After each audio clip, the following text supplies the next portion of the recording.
topic. It's a deadly topic. It's a topic that needs to be navigated carefully. But I'm going to speak on it. It's extremely controversial what I'm going to say. I'm going to speak from a spiritual perspective. Because if I go from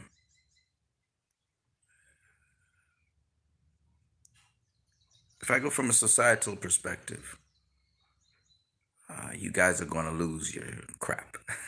So let me speak from a spiritual perspective.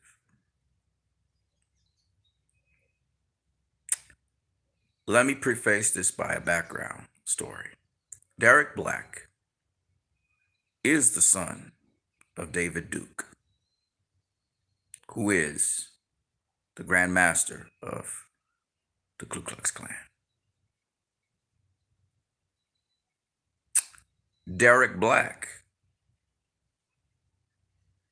shares the opposing view to his father.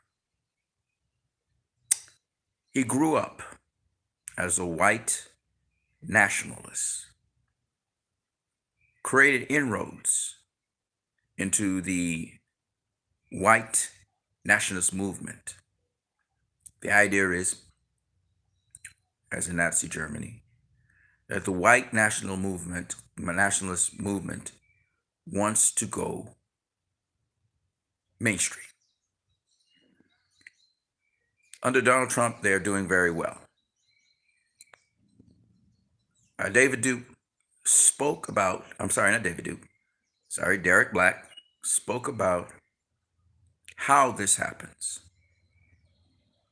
Some of you who speak to me on this feed have been and identify and align with some of the white nationalists' beliefs.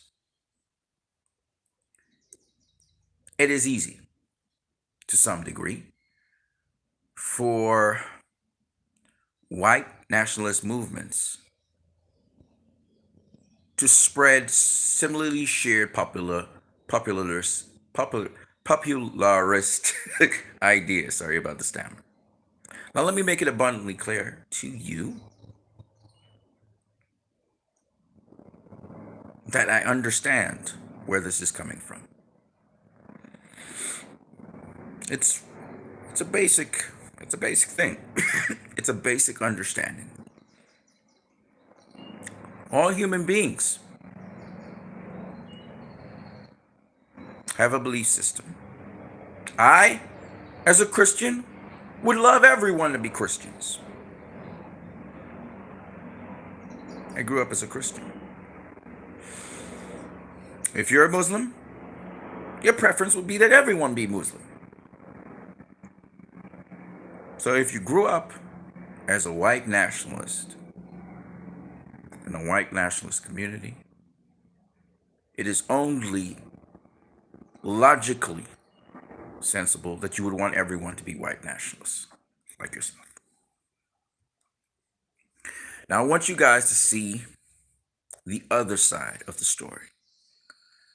And this is what makes it controversial. So I want you to just take a look into a white nationalist's life. There is a difference between the word white nationalist and white supremacist. And we'll go into that later. What Derek Black did and how Derek Black moved from being a white nationalist, which he was born into, which he was raised into, which he was excelling at, brilliant mind, to becoming someone who opposes this thing, was because his friends, white and other kinds of friends, showed him the reality of what that means. What he understood it in was in theory. He had never experienced the full gambit of the negative consequences of his understanding and belief system. White nationalists and white supremacists are actually, spiritually speaking, listen to me carefully now, human beings like ourselves. And therefore, they are our brothers and sisters. Even though, as siblings, they may look to clear us out and kill us.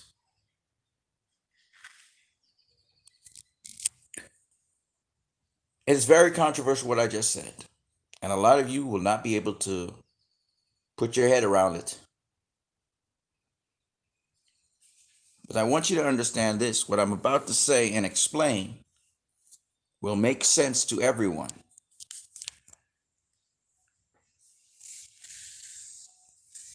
They are all God's children.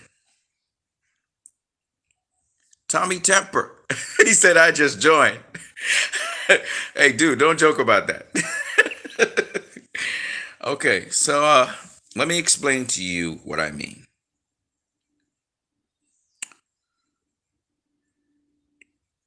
Whether you look at the genealogy of the Vikings,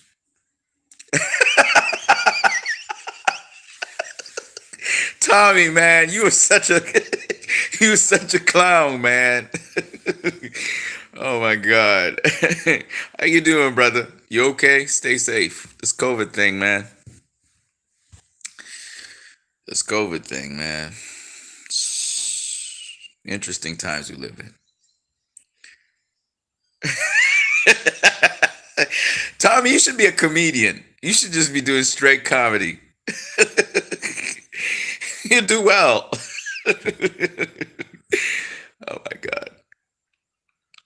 What makes the internet beautiful?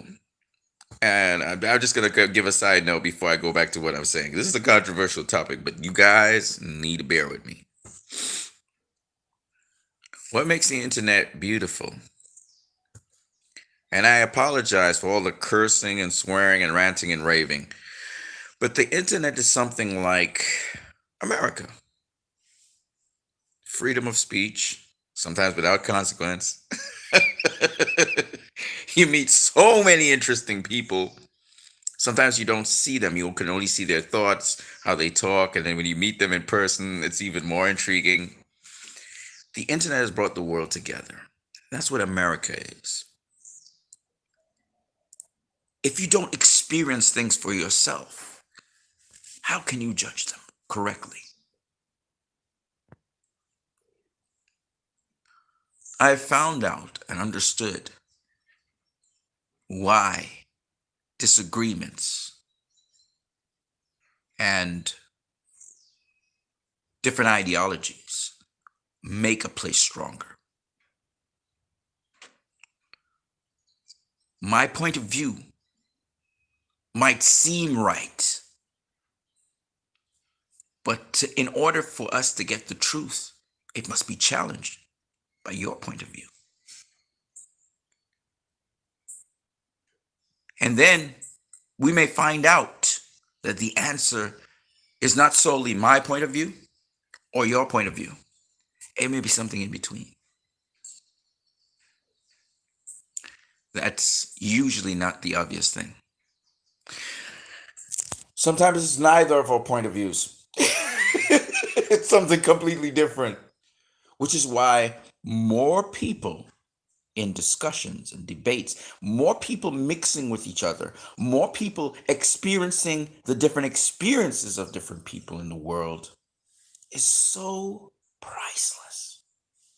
It is why the United States of America is a superpower. America wasn't built on the backs of just one set of people.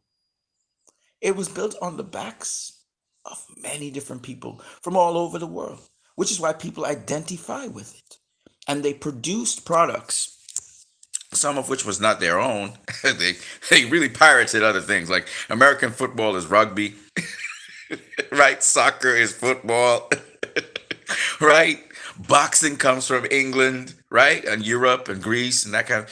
So I'm just saying, jazz comes from Africa. When you look at their big products, they came from somewhere. They came from somewhere. And these ideas, these concepts, lifts are elevators. Exactly, exactly. Yep.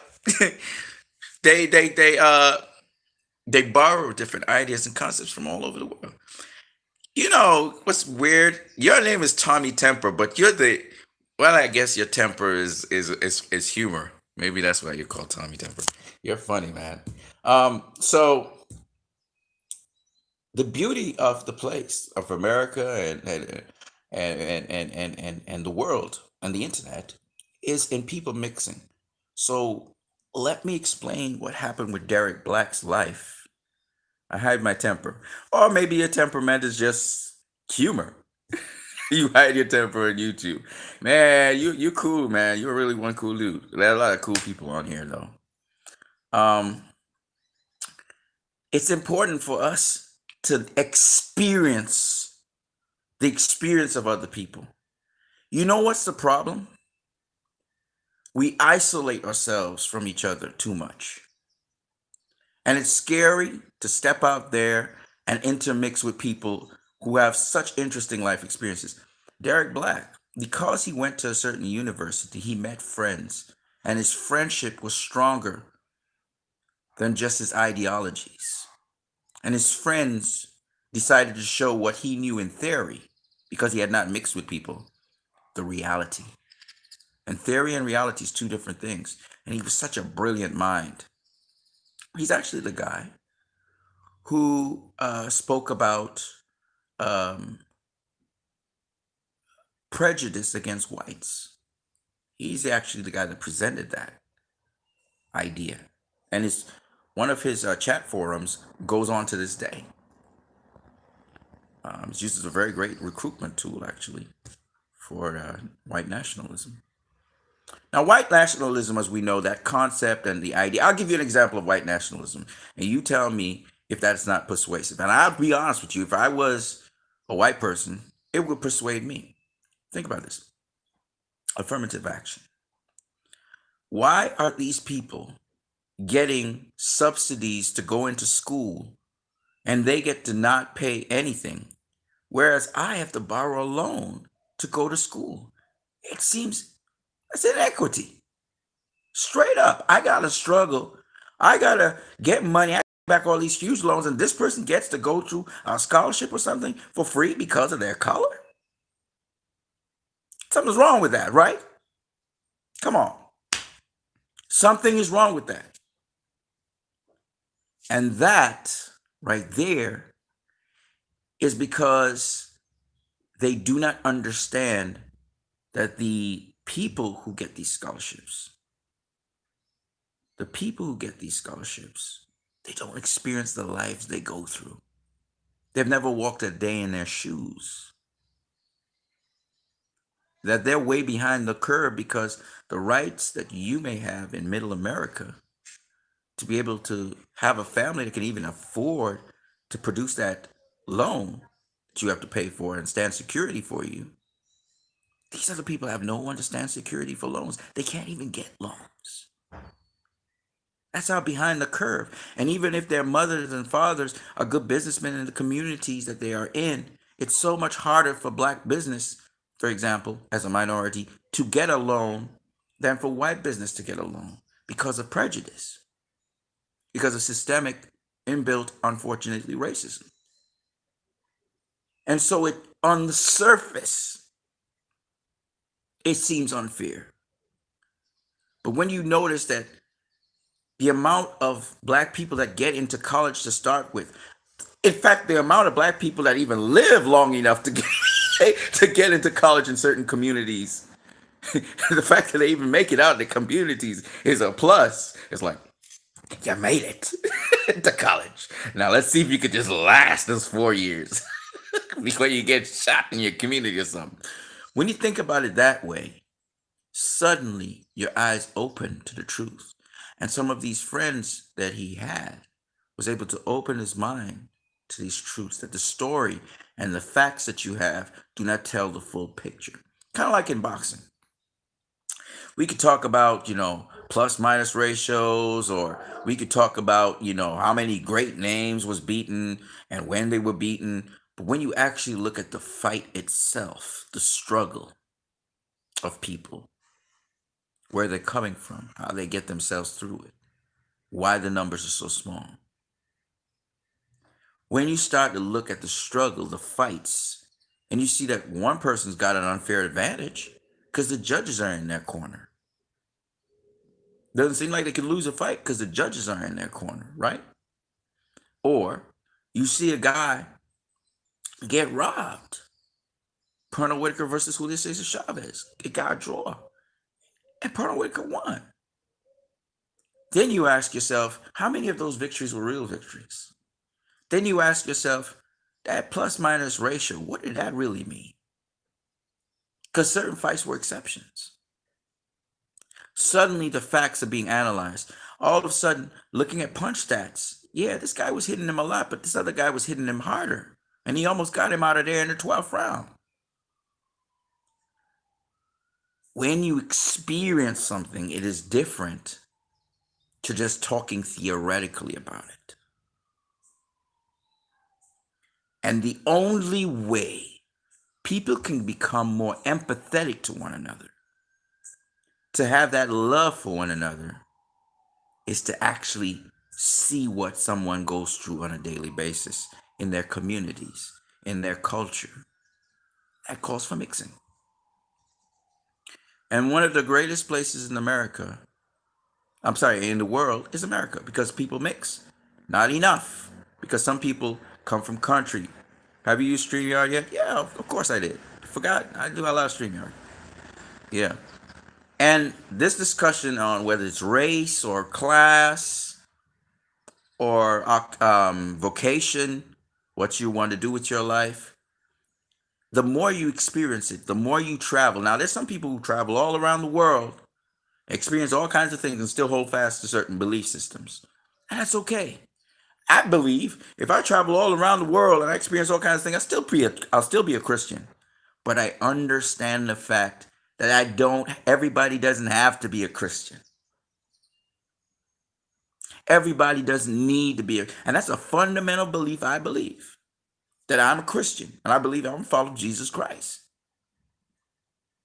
But does everybody have to be that for the world to be well? And just when you think about fundamental dogma, now think of a white nationalist raised and grown with fundamental dogma.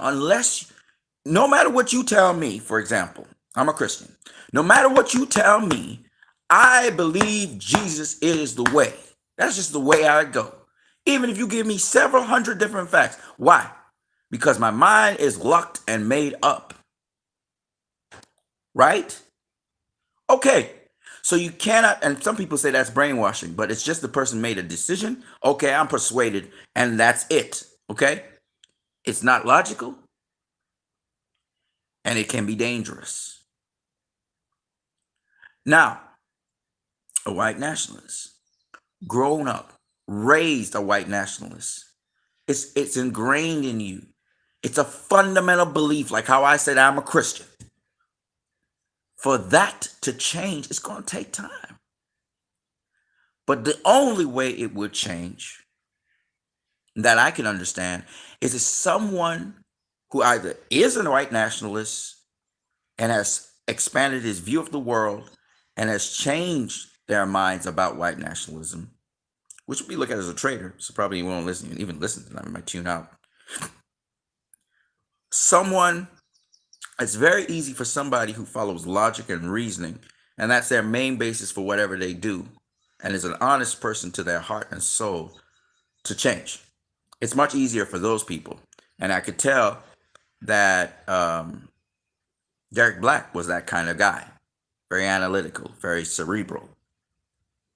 Things follow a certain order. So for him, it was different.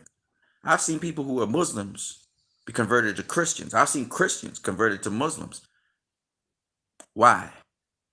Because usually those people had questions, or those people are analytical people who are processing things.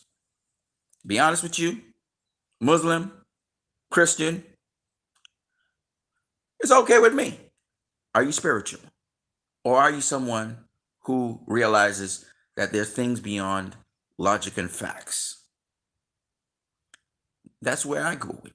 I need to deal with people as people. I can't be dealing with people just because they share my opinion. That's a dangerous thing. Because then I look down at people who don't share my opinion. And I'm a very opinionated person. You guys know that. Very opinionated. And you see it in sports. Sports is sort of religious in that it brings out the emotions of people, even though they have no logic behind it. And they're going to come at you and they'll just preach emotion. It's okay. That's what society's about. And sports sort of diffuses what would normally be a very violent situation, because sports allows people to express opinions without any logic or reasoning. But what I'm coming back to is, I said the white nationalists are our brothers and sisters. And let me explain how powerful that is. Let me explain how powerful that is. While white nationalism, holistically speaking, is wrong, and why white nationalism is really a response to people trying to preserve their peoples. That's basically it. They try to preserve their peoples and be a nation of a certain kind of peoples. Everyone believes sort of like the same thing and they can get along.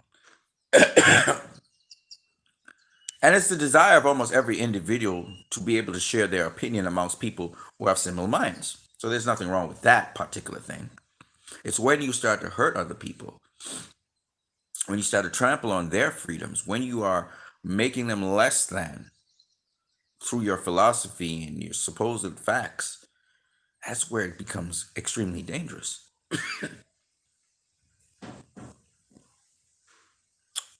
Tommy Temper says the tying to keep the status quo also. Absolutely. Nobody's saying no. There's a balance. That is absolutely correct. Because once again, we are dealing with people and individuals. Therefore, the status quo doesn't always, and definitely doesn't deal with different situations. It doesn't deal with the individuals and their environments and their cultures. Like the mask thing. As much as people try to convince me about mask and mask and mask, up there, of course, there's common sense. If you're in a very confined space, you should be wearing some sort of protection, as what happened in Washington D.C. Right?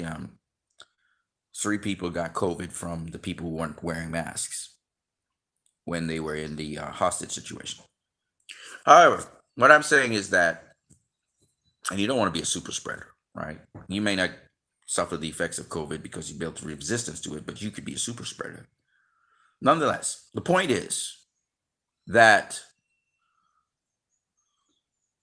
laws were put in place, and let me make it abundantly clear. And I think Derek Black even made this point, which is a very powerful one. Laws will never, never stop people from doing whatever they want to do. They'll work their way around the laws. So the status quo is not necessarily the best way. And that's the beauty of people interacting with one another, people talking with one another, to find better methods and better ways to approach things. For example, the lockdowns that are happening in the UK. I don't know why. I think the UK just loves locking down things. I don't agree with it. I don't. Because you're crippling your economy by locking it down all the time. I'm pretty sure Donald Trump shares my opinion. But because we share opinion doesn't mean that we will approach it the same way. He might just approach it with reckless abandon and say, hey, just go to work, live your normal life. There's no COVID, right? Whoever dies, dies. Whoever lives, lives. I would say, no, you have to take the necessary precautions, 6-foot distance. If you're within 6 feet or within 3 feet, use some sort of facial protection. If you know that you're ill or you're sneezing or coughing, then you should probably stay home. If you can use the internet until everybody's vaccinated to a certain point, use the internet, use this resource, use that resource, because you don't know who you could spread the virus to, who could impact somebody else who is susceptible to it and die. And with those necessary precautions, because my country is running up and down, it's not in lockdown at all. Everybody's moving around, they're doing business. It's a still lower scale. We haven't had a super spreader event. We were able to isolate and lock down and do what needed to be done. Of course, you have to take this spreading. This is a real virus. You have to take the spreading with care. But let's not forget that while this virus was spreading, people were making money, and 5G networks and big businesses still need to be held accountable for all the rules and stuff they started to shove through the system, and also the 5G networks that were put up, which people were having a lot of concern for, will put up in this point in time as well. Let's not forget that now. Okay. All right. So there's a lot of things that happened in the world, and a lot of people made a lot of money off of it, and a lot of people did some things to get by, and so we understand these things. There's a balance. Now, the point is, we need people like Derek Black, but we're not going to be able to, because Derek Black is a guy who's laying out what is happening with white supremacists, with white nationalists. He's explaining it, and he's explaining what we need to do to combat it. And there's no way in God's green earth this is going to work without white people being on board. I'm going to use the word white people.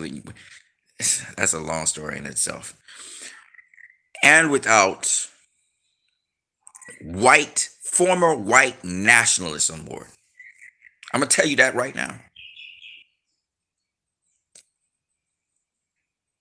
Former white nationalists on board. And so every white nationalist is potentially, because Derek was a white nationalist, but he had friends. Some of them weren't white.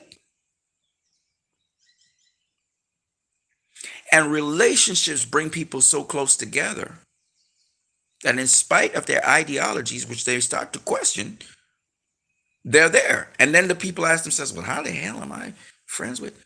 I remember, and even today, because people have different opinions, man, about the world. It's okay to have a different, it might be the most craziest, abhorrent opinion, but you have to see them as people. We're all human beings. So you could be friends with a white nationalist, and then they tell you they're white nationalists, and you could abhor the idea of white nationalism and still be friends with that person. That's what the world needs. So they can see, the white nationalists can see, not just theoretically, and of course different people will have different opinions on this, but also they will see the reality of what these things bring forth. The reality. You know? And so and also, let's be real, we must also know the reality of what a white nationalist life is like. Because if we can't empathize, as skewed as that crazy idea is, if we cannot empathize with them, if we cannot understand them, and I know that sounds crazy, but it needs to happen. If we can't understand them as people, take the label off, rip it, rip the label off. Derek Black is a person first. And now feel the vibe that he's talking about from a personal perspective. He's a human being, just like you and me. He experiences all the emotions, just like you and me. They may be masked. He may not show them on his face, but they're there, just like any other human being. He works just, they're human beings just like us. I know some people will argue, no, they are not, but I say, yes, they are. But if you believe something very strongly, if you believe something very strongly because you were convinced that this is what it is, just like me with Jesus Christ and Christianity, it's going to be hard to budge me on it. But in the meantime, how you behave, how you show me the reality, it's all about showing through truth. We could talk till we tired. Until that person experiences it, they cannot know it's true. Similarly, we must be able to understand that they have things that are true too, because it's not a one-way street. As abhorrent as a person may seem, there is things you can learn from them to better not just yourself, but your communities. Because we are all people of the ground, of the earth. That's where we came from, if you believe Christianity. Even if you believe evolution, it still comes back to the Horn of Africa, right? This is where mankind evolved from. So it's still from the earth, no matter how you look at it. Because we must be able to see things from multiple lenses. And that helps us to see the universal truth. But the moment we deprive ourselves of a lens to see it through, that is when the truth has become vague to us. And we've narrowed it down to one place. I remember Oprah Winfrey saying, there are many paths of truth, and it sounded sacrilegious for me as a Christian. But the best way to describe it is like this. One person seeing the butt of an elephant and his tail. The other person seeing the face of the elephant and his tusk and his trunk and his face. Another person seeing the side of the elephant with his feet and his trunk, his torso. Okay? Another person seeing the top of the elephant, looking down at it. Another person seeing the bottom of the elephant, looking up at it. All of them are seeing the elephant. All of them. But they're only seeing certain views or lenses or perspectives of the elephant. But when they talk with each other and say, no, the elephant is this, no, the elephant is this, no, the elephant is this, no, the elephant is this. And over time, if they don't kill each other, they may be able to surmise, oh, you got a piece of the elephant. Oh, I got a piece of the elephant. Oh, shit. They might be able to give a 3D model of the elephant and say, oh my God, that's the elephant. And that's what we need. We need to come together. We need to unite. And we're going to bicker and we're going to quarrel and we're going to fight and we're going to debate and we're going to. But at the end of it all, we're going to see something better than we saw it before. And so white supremacists are my brothers and sisters. Revolting as it sounds, they are. They don't have to think of me as one of them, but I include them as one of us. And we need them on our team. How much you need? I told you, this one's going to be controversial. But the white nationalists out there, and they're growing in numbers under Donald Trump, need to understand that I know a lot of you guys out there, you have not been heard. And now you're getting heard. And it's up to us to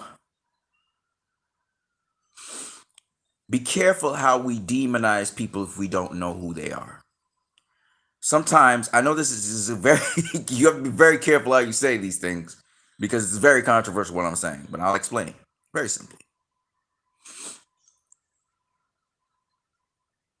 The values holistically of white nationalism is, holistically speaking, destructive. It has been tried before.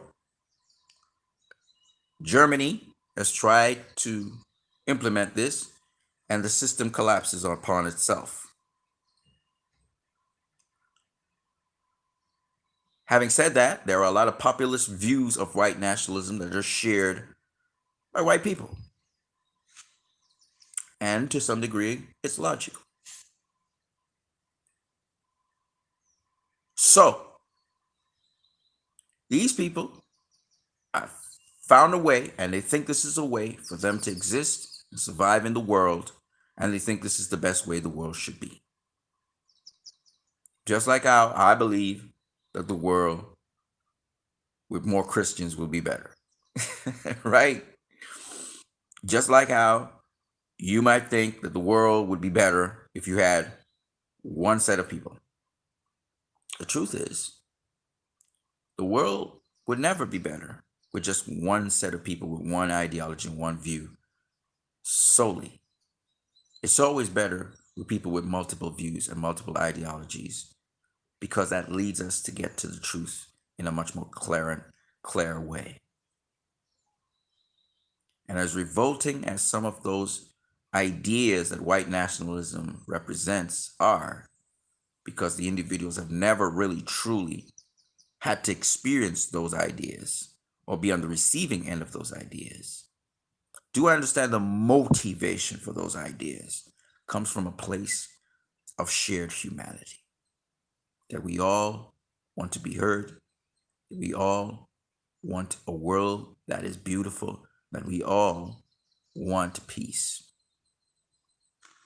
The manner in which we approach it, however, is what separates one set of people from another. And we will need, I'll be real, we need white people to bring about and to turn over justice in the world. Without them, and I speak as if I speak as if some of my friends are not white or something. I'm talking in like the third person or something. The point being, they have in America particularly, they have a great power and voice. They do.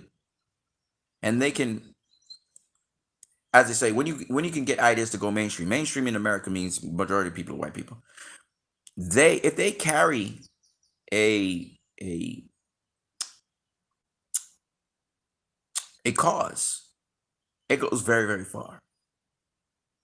And so those are our brothers and sisters. Now, when I say white and black, it's so abstract in a way, because I know people by their names. I do see race. I do see the cultural differences. I do see how people come from different backgrounds. But when you get to know them and the flavor they bring to the table, it's so much more nuanced and so much deeper than that. You know what I mean? And they are their own ingredient. I don't know how else to say it, but people are special. Each individual is special. Like you, Tommy Temper, you're a very special guy in the sense that, like, you are a physiotherapist who knows so much about, the health and fitness of individuals. Like that alone in and of itself is very interesting. Like that's a unique thing just to start with, and then your sense of humor, like all these little things, like people don't understand, like all those little ingredients, what make an individual what they are. And yes, maybe you find a carbon copy somewhere else in another part of the world, a similar sort of personality type, but it's how deep the human being is and the human psyche, and as I say, the human spirit is, that makes all this other stuff so trivial. Like as you get to know somebody, like I got to know Tommy Temper through his words, right? Never saw Tommy Temper until later on. And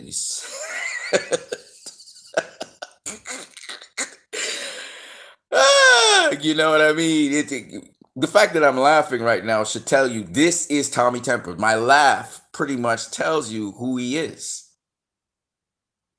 You see?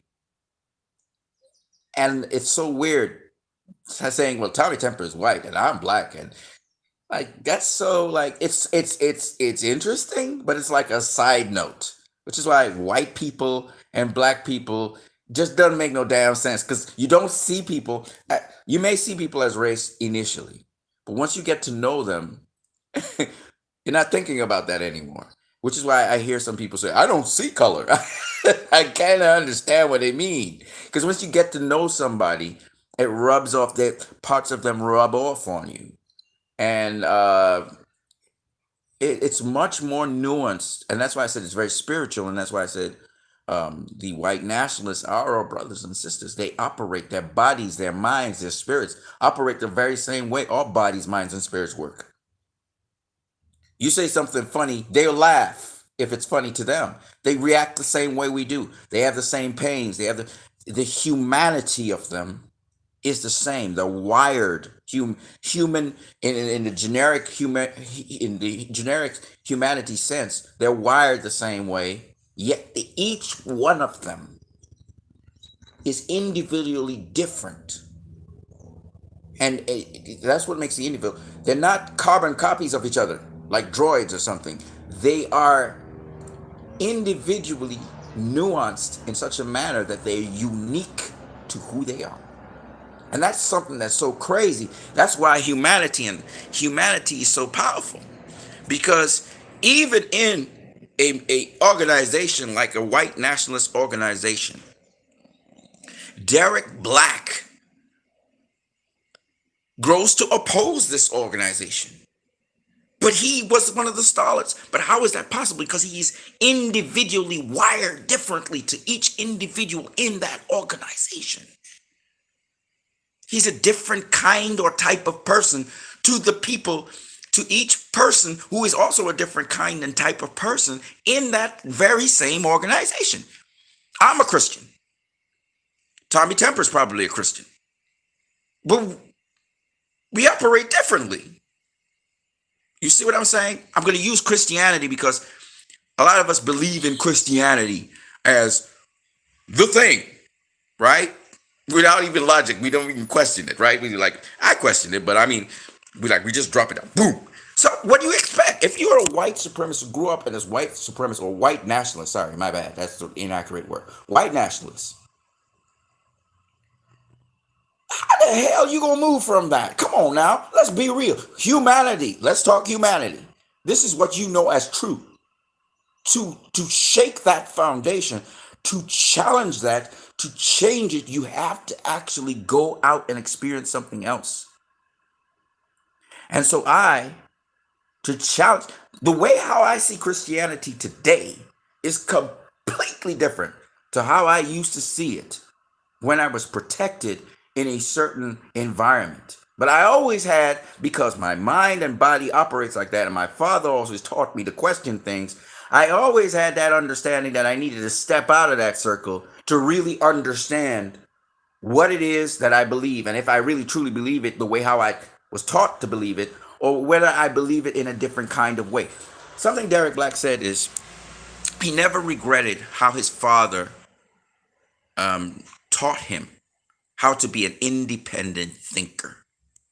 The one thing, because that group is so ostracized and people see white nationalists so negatively, he learned to have the constitution and the strength to truly pursue something and then to share it with the world, regardless of whether people affirmed it or not.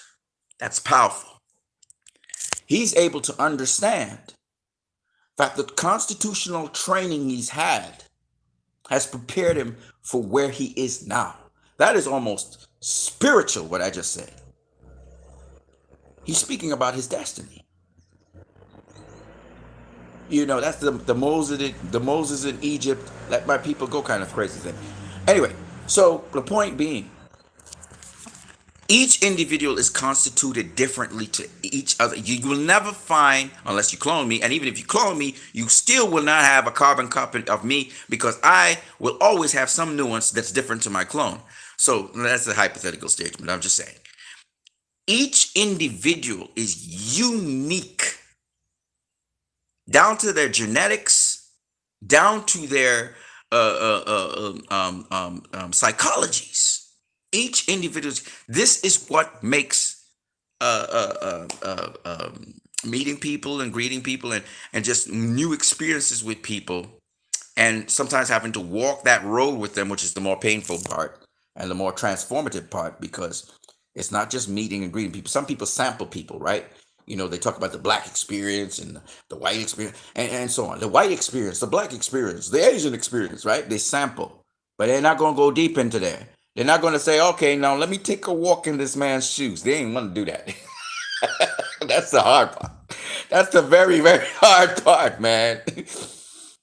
Particularly if the person is diametrically opposed. No, I'm not using Hangouts anymore. I don't think, is that a thing? Uh, Especially if that person is diametrically. I'm gonna do a stream on this. I'm gonna do a stream on this because I think you want to join. That's what you want to do.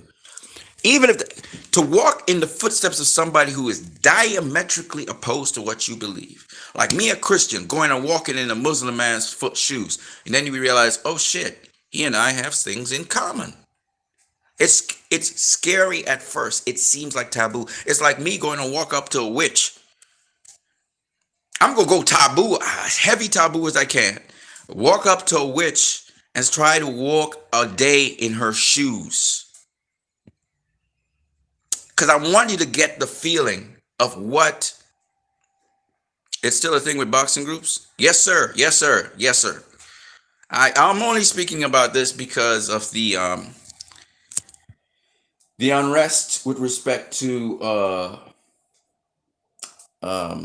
the transfer of power and white nationalist groups, and I've been doing a lot of homework and research on all this stuff, and I'm beginning to realize why some people are so dogmatic, or dogmatic, without reason or rhyme, following certain things. I can't join. RN, I'm working out, but I'm listening, champ. Great stuff. Great stuff. Thank you, man. Thank you. I appreciate you.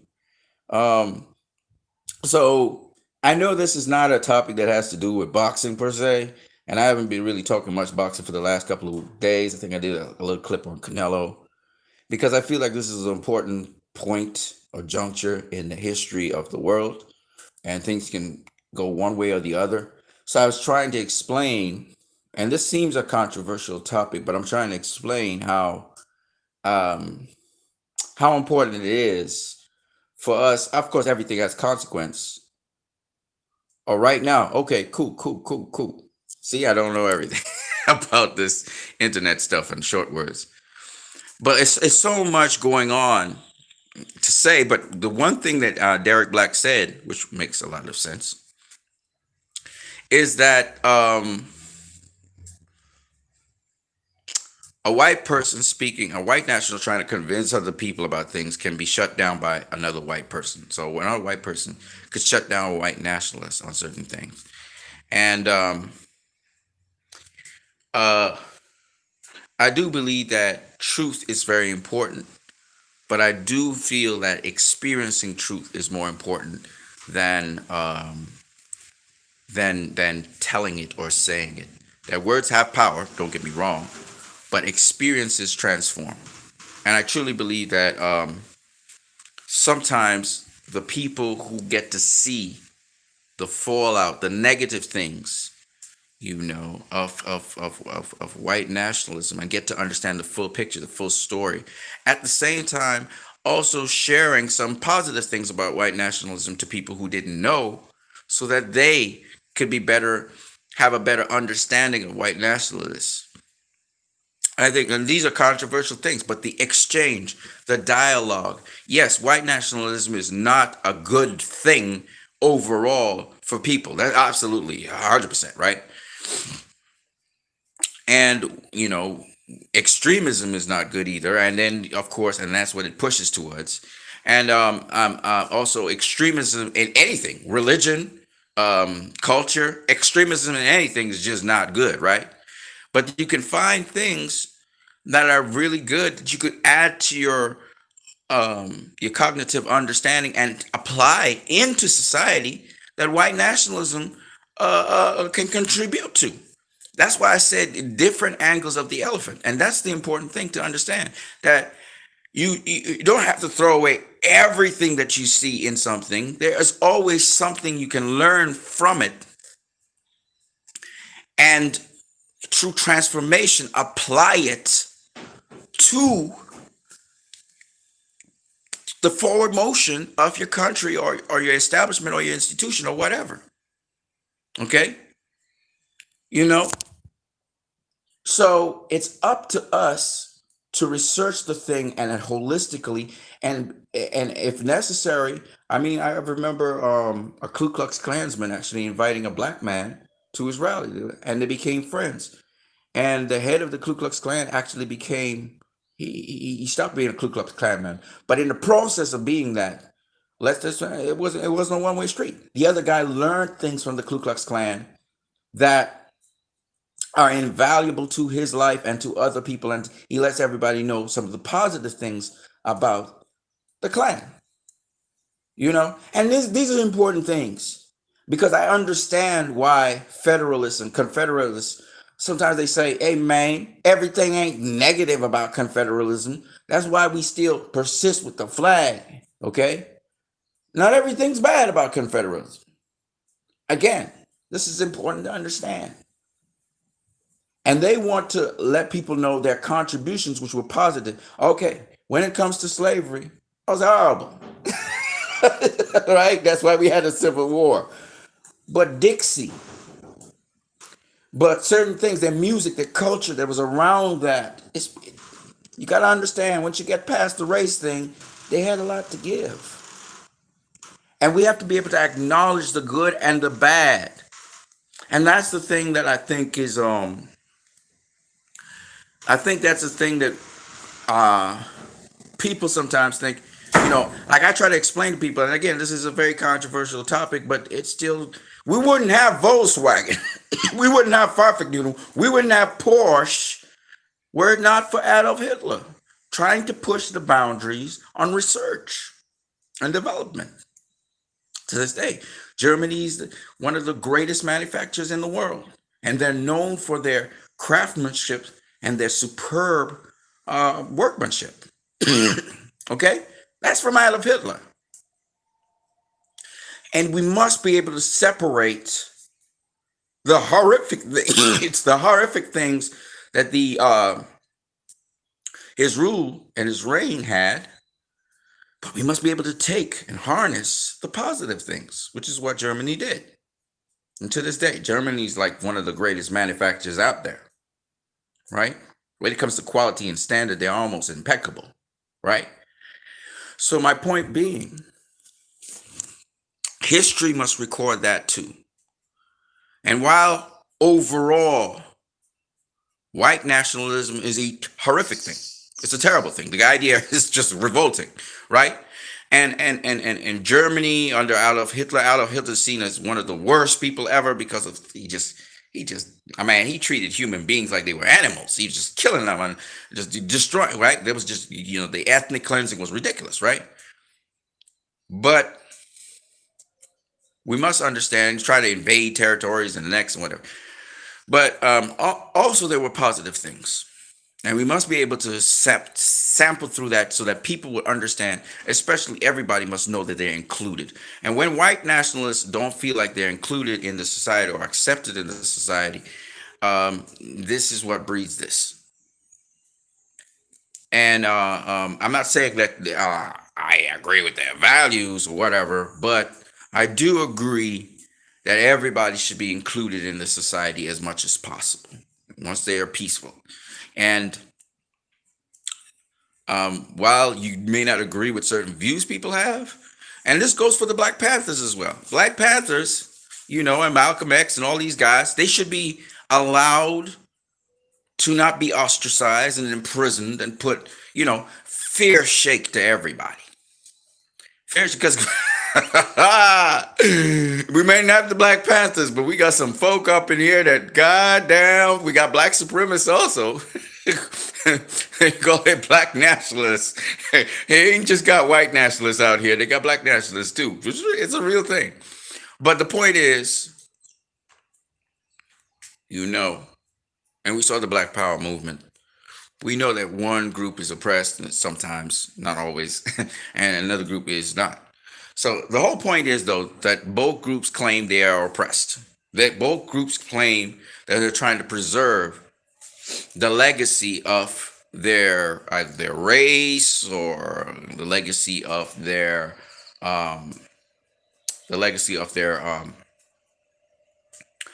of their their genealogy.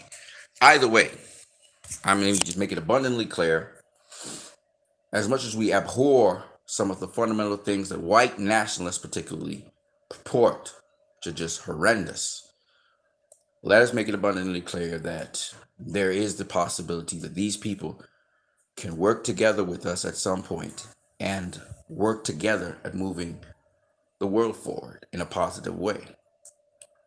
And maybe they won't be white nationalists. Maybe they define themselves as something else. But at the end of the day, we need these brothers and sisters. They're people just like us, and we need them. We cannot leave them behind.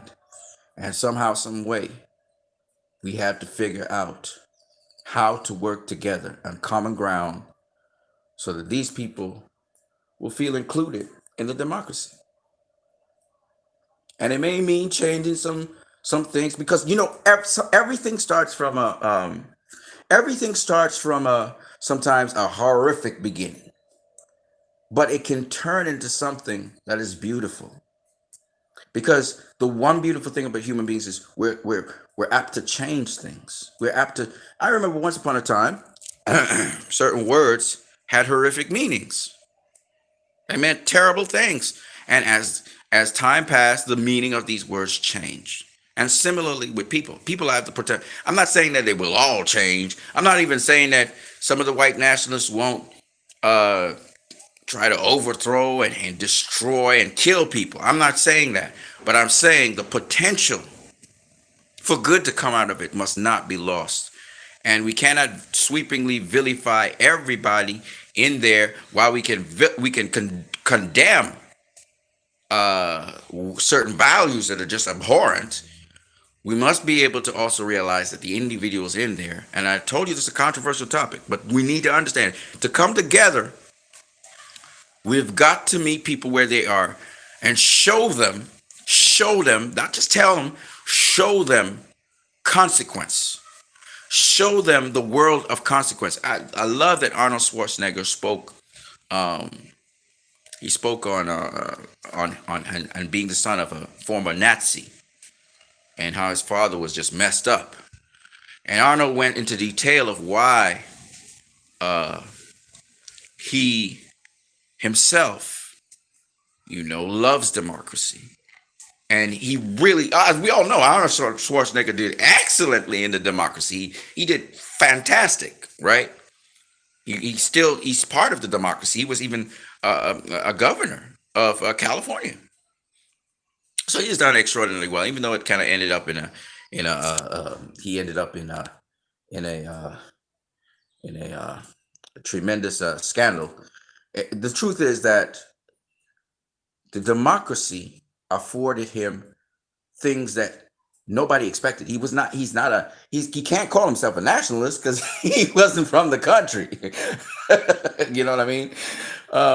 It's just amazing. And what I'm trying to say to people is we take these beautiful things for granted, but it has the potential to be something really greater. And we mustn't leave a single brother or sister behind if we can't. And that includes, of course, my black brothers and sisters, my colored folk and minorities, my Mexican brothers and sisters, my Latino brothers and sisters, my Eastern European brothers and sisters, my African brothers and sisters.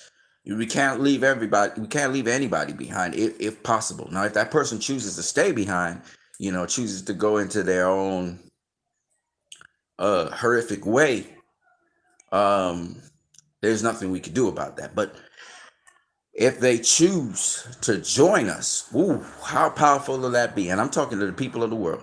And I come from a country, I'm going to be honest with you. I come from a country where every single ethnicity, race, culture, class, I've been blessed to grow up as a free black man in a country where everybody talks and everybody has an opinion, everybody has a say, from the homeless guy on the roadside to the biggest businessman out there. Everybody's got a say in this country. It's a little bit corrupt, but other than that, everybody has a say, and it's great. I can tell you guys that right now. It's a great thing. It's not a bad thing. It's fantastic.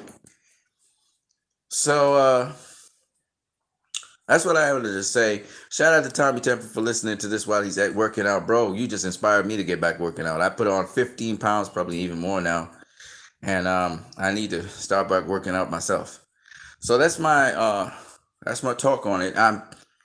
There's certain people in my country that they're so inflammatory with their racism. It's not funny. And of course, they cause great outrage sometimes in the country with some inflammatory statements. But in spite of that, these people have funded and helped with cultural development, not just amongst their own race of people, but amongst other people as well. They have funded certain things. So it's not necessarily that people have opinions and they can say it.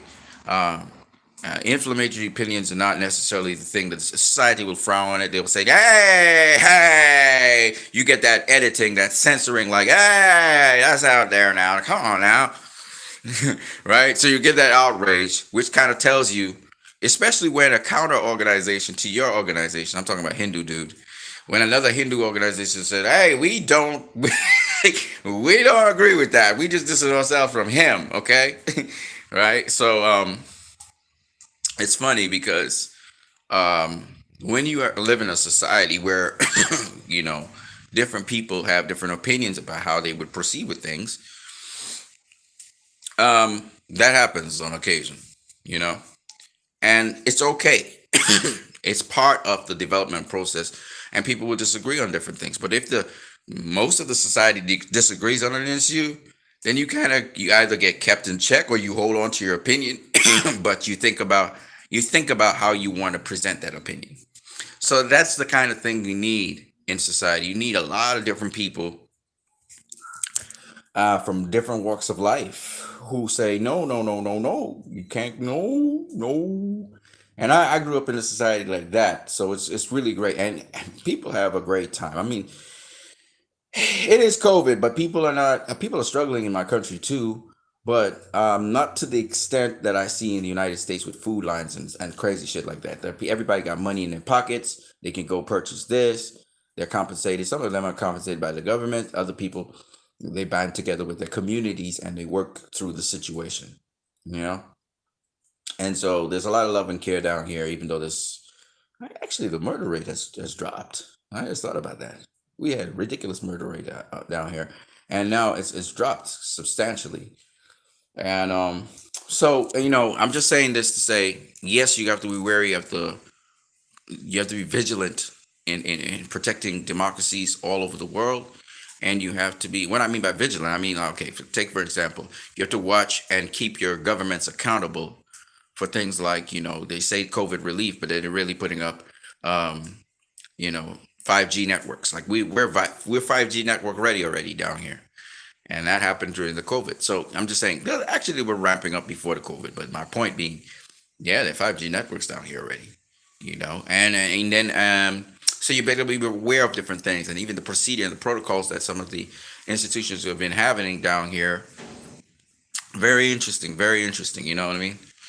Um, what I would tell people, and I just want to spread my health message once more time. COVID is not going to harm you in a tremendous way if your immune system is up to par. So the key thing, I was listening to the Congress lady who said she had got infected by COVID, and they gave her monoclonal antibodies. She also had a booster injection of the first dose of the vaccine, so she's kind of boosted up a bit. And she has also monoclonal antibodies, which will also boost her immune system. So she said she only has symptoms of a common cold so far, which is very good. Now, that's what I'm trying to explain. There's many different approaches to boosting your immune system, and the whole key behind this thing is boosting your immune system. Some people, it's just to make sure you clear your passageway, you can breathe and stuff. They give you some sort of glucocorticoid, like a dexamethasone or a betamethasone, all right, to make sure your lungs are cleared. Some maybe they may give you an anticoagulant, to put into your lung, maybe aspirin or something, and into your body. I don't know if that's a good idea, but I do know the key to this thing is just boosting your immune system. Boost your immune system, and you won't have blood clumping, blood clotting, and all that stuff. You'll get it like a normal sort of. You may lose taste, or you may lose certain senses for a minute because it impinges on certain nerves, but and it goes into your nervous system, I guess. But ultimately, your immune system will handle it, track it down, and contain it. So it's really, if I had to tell anybody anything, take the precaution of boosting your immune system. That's the greatest precaution. That's the first line of defense. Again, I'm going to tell you the simple remedies. Get a multivitamin tablet, a good one. Um, and take one every day or two or whatever you need to take. Also, you can supplement also with lime or lemon. Use that, squeeze it regularly. Drink that early in the morning, either with a glass of water. You put a couple of drops in there with a little bit of baking soda if you want. And also, in addition to that, garlic, ginger, and turmeric are really good to boost your immune system, protect you, can prevent inflammation. So, this is what I got for you guys. I am what you need. I hope you guys have a great day today. I am highly concerned about the events that will transpire after Joe Biden comes into power, and even after he comes into power. And it's still, I'm telling you, man, it's still dicey right now in my mind. Of course, I'm not in the action. I don't know really what's really going on with respect to the security of the Capitol. And I'm hearing that they may have protesters in the Capitol. So that's even more interesting. Um, but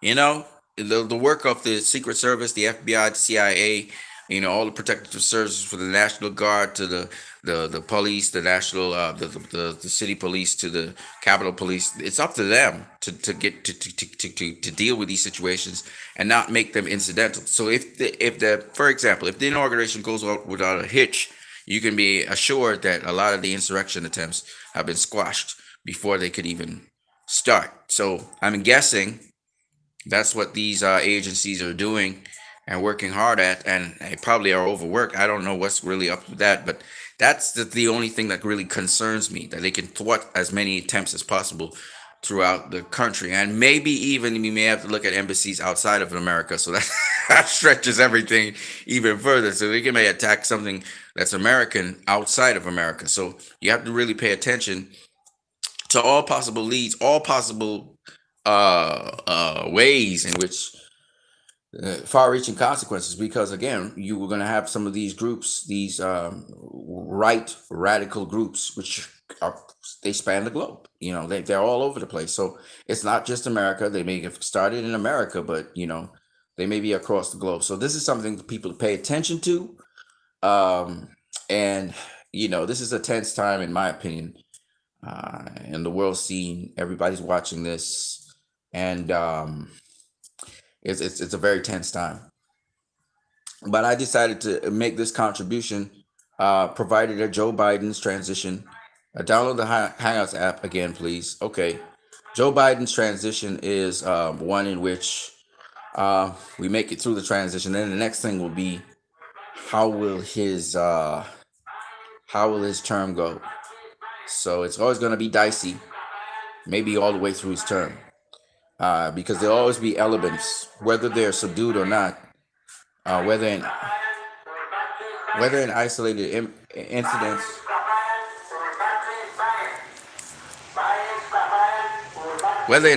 incidents, or in public events. These could be serious things. I'll go with your StreamYard. I'll go to StreamYard, Tommy. Let me wrap it up right here. I'm gonna talk some boxing with you guys a little bit later. Just give me a chance to get myself organized, and I'll catch you guys later. All right, peace.